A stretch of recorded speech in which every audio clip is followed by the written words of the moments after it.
Since the days of Underground and Most Wanted, Need for Speed established itself as a benchmark in urban automotive culture. Modified cars, illegal street racing, and electrifying police chases formed the franchise's identity, winning over a legion of fans who craved both adrenaline and customization in one place. Each new game created a universe where speed wasn't just a goal, it was a way of life. The pursuit of innovation led Need for Speed to experiment with different approaches, ranging from a more cinematic feel to attempts at simulation. But in doing so, the franchise slowly distanced itself from its core audience. The rebellious essence, once marked by intricate tuning and neon-lit streets, became less and less present, leaving many fans wondering if Need for Speed would ever return to what it once was. It was in this scenario that Need for Speed Heat emerged. The game embraced a vibrant open world, inspired by the lifestyle of illegal racing, with events taking place both during the day and at night. But did Heat truly capture the essence of the franchise's most iconic games? Was it a genuine tribute to the past, or just a modern reinterpretation with a few nostalgic references? The return of tuning as a central element. If there's one thing that defines the golden era of Need for Speed, it's customization. Since Underground, the franchise cemented its place in the racing game world by allowing players to transform their cars however they wanted. And Need for Speed Heat brought this element back with an impressive level of detail. Vehicle customization is one of the game's strongest aspects. You can modify practically everything, from paint color and finish to the most aggressive body kits. Neon underglow, vinyl wraps, oversized spoilers, custom exhausts, and even the engine's sound can be tuned to the player's preference.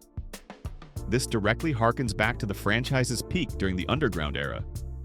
Beyond aesthetics, the performance system also allows for interesting adjustments. Players can tune their cars to favor tight cornering or aggressive drifting, adding a strategic element to the gameplay. This approach gives tuning real importance in performance, enhancing the overall experience. However, despite the wealth of options, there's still a subtle difference in atmosphere. In the classics, customization wasn't just a game mechanic, it was a reflection of an entire culture. There were street races happening everywhere, iconic cars cruising the roads, and a sense that every vehicle had a story to tell. In Heat, that immersion isn't quite as deep.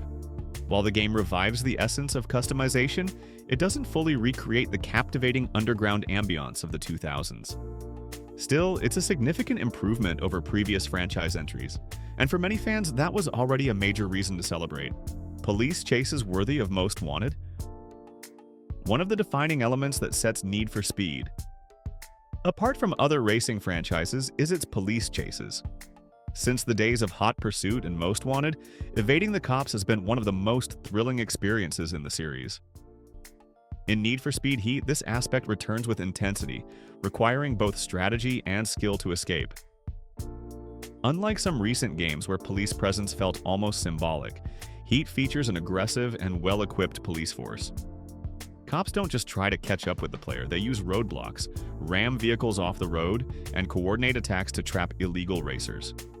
This adds a level of challenge and tension reminiscent of Most Wanted, where escaping the authorities was just as exhilarating as winning a race. Additionally, the game introduces a risk system based on nighttime gameplay. During the day, races are more relaxed and focused on official events, but at night, the police become brutal. The higher the player's heat level, the more relentless the cops become, turning each chase into a fight for survival. This system creates exciting moments, where players must decide whether to keep accumulating rewards or head to a safe house before getting busted. However, despite this intense approach, some key elements are missing. In Most Wanted, chases had a cinematic dynamism, with helicopters tracking the player, a more complex wanted level system, and varied police tactics such as SUVs blocking streets and spike strips attempting to disable vehicles. In Heat, these elements aren't as present, making chases feel slightly repetitive after a few hours of gameplay. Still, there's no denying that Need for Speed Heat brought back the thrill and danger of epic police pursuits. Even if it doesn't reach the same level of intensity as Most Wanted, the game successfully rekindles that adrenaline rush, making its chases one of the game's strongest points. The nighttime atmosphere and Carbon's influence atmosphere has always been a crucial part of Need for Speed's identity. Since Underground, the franchise has used its setting to create a unique vibe. and in Heat, this element returns in full force. The aesthetics of nighttime racing, inspired by Carbon and Underground, are present in every detail. Wet streets reflecting city lights, neon signs illuminating the asphalt, and a soundtrack that enhances the feeling of being at the heart of the illegal racing scene. Palm City serves as the perfect backdrop for this experience. At night, the streets come alive, and every race becomes a visual spectacle. The city's design is clearly built for speed, with wide avenues, challenging turns, and strategic shortcuts reminiscent of the freedom seen in classic titles. The variety of environments, from industrial zones to highways surrounded by glowing skyscrapers, creates an interesting contrast between different racing styles.